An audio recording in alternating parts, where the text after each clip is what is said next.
ನಮಸ್ಕಾರ ವೀಕ್ಷಕರೇ, ಶ್ರೀಗರಿ ವಾರ್ತೆಗರಿಗೆ ಸ್ವಾಗತ.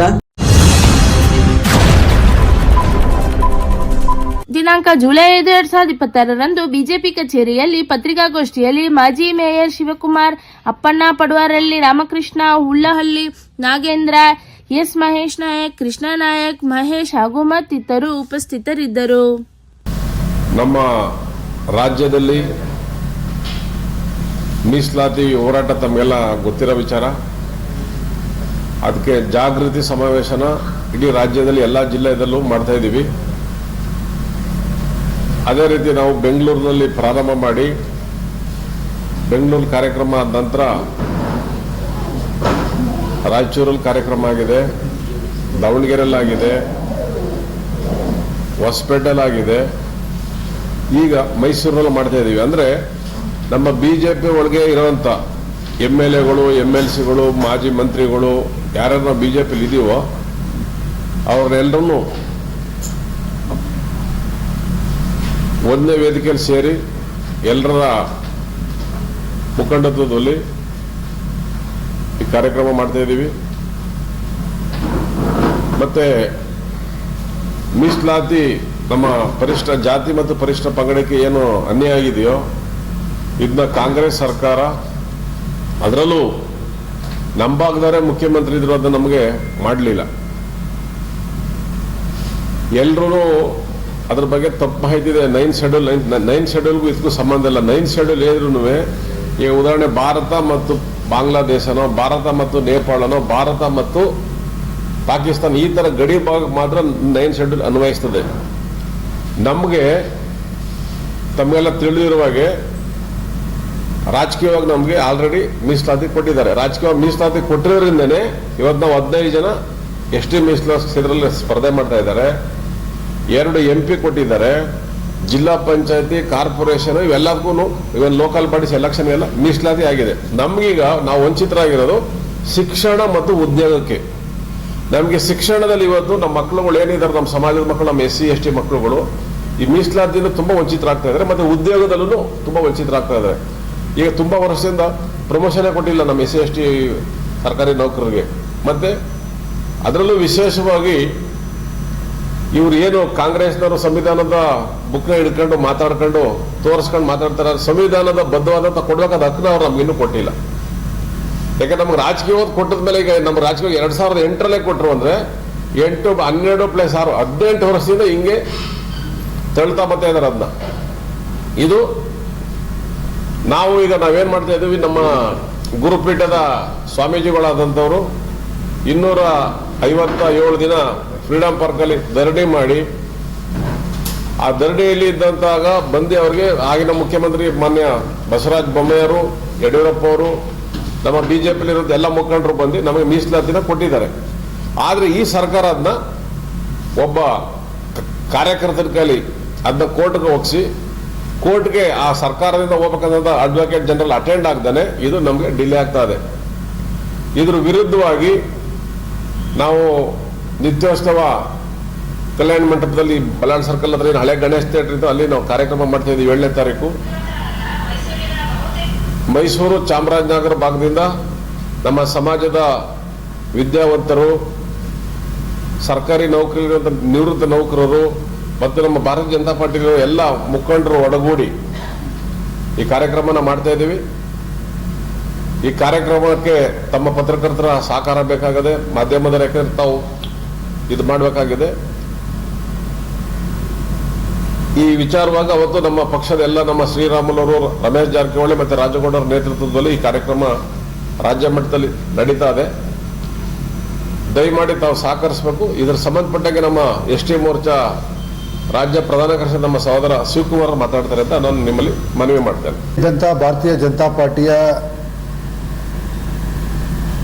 ಸನ್ಮಾನ್ಯ ಯಡಿಯೂರಪ್ಪನವರ ನೇತೃತ್ವದಲ್ಲಿ ಏನು ಸ್ವಾಮೀಜಿಯವರ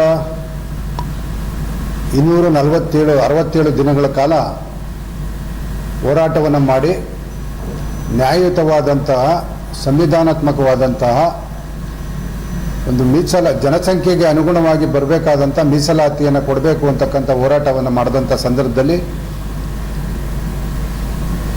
ಅವತ್ತು ನಾಗಮೋಹನ್ ದಾಸ್ ಸಮಿತಿಯನ್ನು ರಚನೆ ಮಾಡಿ ಅದರ ವರದಿಯನ್ನು ಬಂದ ನಂತರ 2022ರಲ್ಲಿ ಸನ್ಮಾನ್ಯ ಬಸವರಾಜ ಬೊಮ್ಮಾಯಿ ಅವರು ಸಂವಿಧಾನಾತ್ಮಕವಾಗಿ ಜನಸಂಖ್ಯೆಗೆ ಅನುಗುಣವಾಗಿ ಕೊಡಬೇಕಾದಂಥ 3ರಿಂದ 7% ಹೆಚ್ಚಿಗೆ ಮಾಡುವಂಥ ಕೆಲಸವನ್ನು ಮಾಡ್ತಾರೆ. SCಗಳಿಗೆ 15ರಿಂದ 17 2% ಜಾಸ್ತಿ ಮಾಡುವಂಥದ್ದಾಗ್ತದೆ. ಆದರೆ ತದನಂತರ ಈ ಕಾಂಗ್ರೆಸ್ ಸರ್ಕಾರ ಬಂದ ಮೇಲೆ ಏನು ನ್ಯಾಯಯುತವಾಗಿ ಕೊಡಬೇಕಾದಂಥ ಮೀಸಲಾತಿಗೆ ಯಾರೋ ಇಬ್ಬರು ಹೈಕೋರ್ಟಿನ ಮೊರೆ ಹೋದಂಥ ಸಂದರ್ಭದಲ್ಲಿ ಸುಮಾರು 5 ಹಿಯರಿಂಗ್ ಆದರೂ ಕೂಡ ಸರ್ಕಾರ ಅದರ ಕಡೆ ಗಮನವನ್ನು ಹರಿಸದೆ SC STಗಳಿಗೆ ಬರಬೇಕಾದಂಥ ಮೀಸಲಾತಿಯಲ್ಲಿ ವಂಚಿತರಾಗುವಂಥ ಸಂದರ್ಭವನ್ನು ನಿರ್ಮಾಣ ಮಾಡಿರ್ತಕ್ಕಂಥದ್ದು. ಈ ಕಾರಣಕ್ಕೋಸ್ಕರ ರಾಜ್ಯದಾದ್ಯಂತ ಸರ್ಕಾರವನ್ನು ಎಚ್ಚರಿಸುವ ನಿಟ್ಟಿನಲ್ಲಿ ಹೋರಾಟವನ್ನು ಮಾಡಬೇಕು ಅಂತಕ್ಕಂಥ ನಿಶ್ಚಯವನ್ನು ಮಾಡಿ ನಮ್ಮೆಲ್ಲ ರಾಜ್ಯ ನಾಯಕರುಗಳು ಸೇರಿ ಇವತ್ತು ಈಗಾಗಲೇ ಬೆಂಗಳೂರಿನಲ್ಲಿ ಪ್ರಥಮ ಸಭೆಯನ್ನು ಮಾಡಿ, ತದನಂತರ ರಾಯಚೂರಿನಲ್ಲಿ ಸಭೆಯನ್ನು ಮಾಡಿ, ದಾವಣಗೆರೆಯಲ್ಲಿ ಮಾಡಿ, ಹೊಸಪೇಟೆಯಲ್ಲೂ ಕೂಡ ಅತ್ಯಂತ ಯಶಸ್ವಿಯಾಗಿ ಈ ಸಮಾವೇಶಗಳನ್ನು ಮಾಡಿರ್ತಕ್ಕಂಥದ್ದು. ಅದೇ ರೀತಿಯಲ್ಲಿ ಮೈಸೂರಿನಲ್ಲೂ ಕೂಡ ಅತಿ ಹೆಚ್ಚು ಸಂಖ್ಯೆಯಲ್ಲಿ, ಸಾವಿರಾರು ಸಂಖ್ಯೆಯಲ್ಲಿ ನಿತ್ಯೋತ್ಸವ ಕಲ್ಯಾಣ ಮಂಟಪದಲ್ಲಿ, ಬಳ್ಳಾರಿ ಸರ್ಕಲ್ ಇರ್ತಕ್ಕಂಥ ನಿತ್ಯೋತ್ಸವ ಕಲ್ಯಾಣ ಮಂಟಪದಲ್ಲಿ ನಮ್ಮೆಲ್ಲ ರಾಜ್ಯ ನಾಯಕರ ನೇತೃತ್ವದಲ್ಲಿ ಮೈಸೂರಿನಲ್ಲೂ ಕೂಡ ಒಂದು ಸಮಾವೇಶ ನಡೀತಾ ಇದೆ.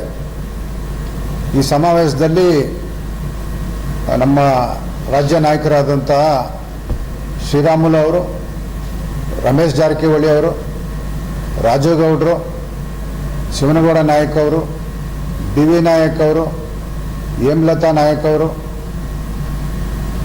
ನಮ್ಮ ಶಾಂತಾರಾಮ್ ಸಿದ್ದಿ ಅವರು, ಹೀಗೆ ಅನೇಕ ನಮ್ಮ ಹಿರಿಯರು ಎಲ್ಲರೂ ಕೂಡ ಭಾಗವಹಿಸಿ ಸರ್ಕಾರಕ್ಕೆ ಒಂದು ಎಚ್ಚರಿಕೆಯನ್ನು ಕೊಡುವಂಥ ನಿಟ್ಟಿನಲ್ಲಿ, ಏಕೆಂದರೆ ಮೈಸೂರು